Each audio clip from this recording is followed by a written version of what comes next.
Guys, आज हम लोग है ना प्रीपोजिशन के बारे में पढ़ते हैं। अब फिर एक नया टॉपिक है preposition of place. Preposition of place में this denote the place of the person animals और थिंग्स। ये पर्सन एनिमल और थिंग के बारे में बताता है। जैसे कि प्रीपोजिशन में एट और इन का यूज़ कैसे करेंगे। We use at with smaller areas, मतलब छोटे एरियाज़ में हम लोग है ना एट और इन का यूज़ करते हैं, एट का यूज़ करते हैं। और इन का यूज़ जो है लार्जर एरियाज़ के रूप में करते हैं। तो जैसे अगर हमको मान लीजिए कोई प्रीपोजिशन में एट और इन का यूज़ करने को कहता है तो हम लोग है ना एट का यूज़ स्मॉलर एरियाज़ में करेंगे और इन का यूज़ है ना लार्जर एरियाज़ में करेंगे। जैसे एग्जांपल से कुछ समझते हैं। At the door, at the stairs, in the room और इन द गार्डन। तो रूम बहुत बड़ा हो जाता है, लार्जर एरिया हो जाता है, गार्डन है ना बड़ा एरिया हो जाता है, इसीलिए यहाँ पे इन का यूज हो रहा है। स्टेयर्स मतलब सीढ़ी हो गया, डोर मतलब दरवाज़ा हो गया, तो ये छोटे एरियाज है, इसलिए यहाँ पे एट का यूज हो रखा है। फिर एट है सदर बाज़ार इन दिल्ली। तो दिल्ली क्या हो गया, बहुत बड़ा एरिया हो गया। तो दिल्ली बहुत बड़ा एरिया हो गया तो उसके साथ इन आ गया। और दिल्ली में ही एक छोटा सा बाज़ार है जिसका नाम है सदर बाज़ार, तो वहाँ पे ऐट का यूज़ हो गया। उसी तरह से हम लोग है ना बिटवीन के बारे में पढ़ते हैं कि बिटवीन का यूज़ हम कहाँ पे करेंगे। तो we use a between when we want to talk about two people और एनिमल्स और थिंग्स। जैसे बिटवीन का यूज़ है ना हम लोग दो व्यक्ति के बीच में करेंगे, या दो एनिमल के बीच में, या दो थिंग्स यानी दो कोई ऑब्जेक्ट है उसके बीच में अगर बताना हो उसके बीच में हम लोग है ना बिटवीन का यूज़ करते हैं। जैसे एग्जांपल से समझते हैं। बिटवीन का यूज़ है ना द टू ब्रदर्स, जैसे दो ब्रदर्स के, दो भाई के बीच में हम लोग है ना बिटवीन का यूज़ करते हैं।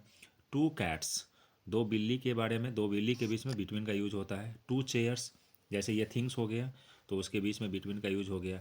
कैट्स मतलब एनिमल्स हो गया तो उसके बीच में बिटवीन का यूज़ हो गया। ब्रदर्स हो गया यानी कि ये पीपल्स के बारे में बता रहा है तो उनके बीच में बिटवीन का यूज़ हो गया। उसी तरीके से एमोंग, अब एमोंग का यूज़ जो है, we use among when we want to talk about more than two person animals और थिंग्स।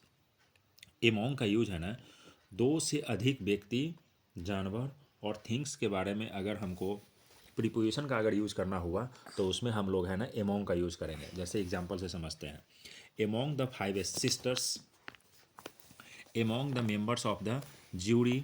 ये ज्यूरी मतलब एक होता है जज का समूह। जैसे ज्यूरी में बहुत सारे व्यक्ति होते हैं, यानी दो से अधिक व्यक्ति होता है, उसमें ज्यूरी होता है। जैसे कि जजों का जैसे समूह होता है उसका बेंच होता है, तो उसमें है ना ज्यूरी के रूप में उसमें मेंबर एक से अधिक मेंबर, दो से अधिक मेंबर होते हैं, तो वहाँ पे एमोंग का यूज़ होता है।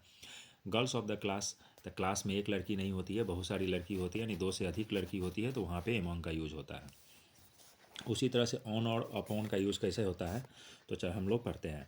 Both and upon can be use to refer to things and placed on somethings which is at a rest. जैसे एग्जांपल में the book lay on the table, lay on the table, जैसे कि table के ऊपर में है, जैसे कि ऊपर में कोई चीज़ रखा हुआ है तो टेबल के ऊपर में जैसे कप या बुक, तो वहाँ पे ऑन का यूज़ होता है। जैसे कि द बुक रे अपॉन द टेबल, अपॉन, जैसे upon is the specifically used talk about things in the motion, तो वहाँ पे जैसे कि मोशन में हो या स्पेसिफिकली किसी चीज़ के बारे में बात करना हो तो वहाँ पे अपॉन का यूज़ होता है। जैसे एग्जांपल से the book lay upon the table. अब है over, above and over. Both above and over mean higher than the surrounding areas. Both above and over, जैसे एग्जांपल में the stood above the stage, वह stage के ऊपर बैठा हुआ है। The moon reflected over the water, जैसे moon जो है पूरे वाटर को क्या किया हुआ है, रिफ्लेक्ट किया हुआ है। तो ये पूरे होल मतलब कि पूरे हायर चीज़ को यानी कि पूरे सराउंडिंग एरिया को, बहुत बड़ा एरिया को जब बता रहा हो, रिप्रेजेंट कर रहा हो, तो वहाँ पे एभव और ओवर का यूज होता है। अब ओवर के बारे में पढ़ते हैं। Over is specifically used to show things, जिस तरह से हम लोग ऑन का यूज है ना, टेबल के ऊपर में कोई चीज़ हो रखा हुआ हो तो वहाँ पे ऑन लगाते हैं, और फिर उसी में अगर स्पेसिफिकली यूज़ के बारे में अगर बात करना होता है तो अप ऑन आता है। उसी तरह से ओवर हो गया और यहाँ पे एभव हो गया। तो जिस तरह से एभव का यूज़ यहाँ पे सीखे हैं उसी तरह से ओवर में स्पेसिफिकली यूज़ रहे, स्पेसिफिकली यूज़ के लिए है ना हम लोग ओवर का यूज़ करेंगे। जैसे कि अब हम लोग पढ़ते हैं अंडर और बिलो। तो हम लोग कहाँ पे प्रीपोजिशन में अंडर का यूज़ करेंगे और कहाँ पे बिलो में कौन से सेंटेंस में हम बिलो लगाएंगे, तो वहाँ पे देखते हैं। जैसे willow is also use in the measurements, जैसे कि the temperature today was 3 degree below the normal, मतलब कि 3 डिग्री से नीचे है, यानी 3 डिग्री बिलो द नॉर्मल, यानी कि नॉर्मल है टेम्परेचर, आज का टेम्परेचर जो है 3 डिग्री यानी कि बिलो है। Under gives the idea of the something and being the exactly below and also contact, जैसे I stood under the tree, जैसे मैं ट्री के नीचे बैठा हूँ, तो वहाँ पे अंडर हो जाएगा, यानी कि मैं किसी के नीचे हूँ, बैठा हूँ, तो वहाँ पे अंडर का यूज होता है। जैसे कि I kept the envelope under her pillow, जैसे कि मेरे पीलो के नीचे में क्या है, इन्वेलप रखा हुआ है, तो किसी चीज़ के नीचे में रखा हुआ हो तो वहाँ पे अंडर का यूज होता है।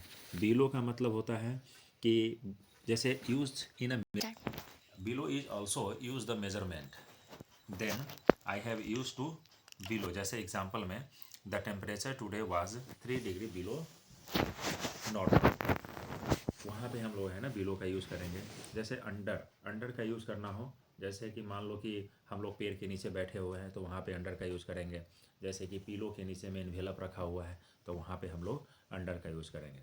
इस तरीके से हम लोगों ने 5-6 प्रीपोजिशन के बारे में आज हमने डिस्कशन किया है, उसी से रिगार्डिंग हम कुछ होमवर्क देते हैं। इसको दिखाइए, ये है ना, होमवर्क में है 5 क्वेश्चन है, और इसको आप लोगों को सोल्व करके कमेंट में आंसर लिखना है और इसका बताना है। चलिए, ओके, बाय, थैंक यू।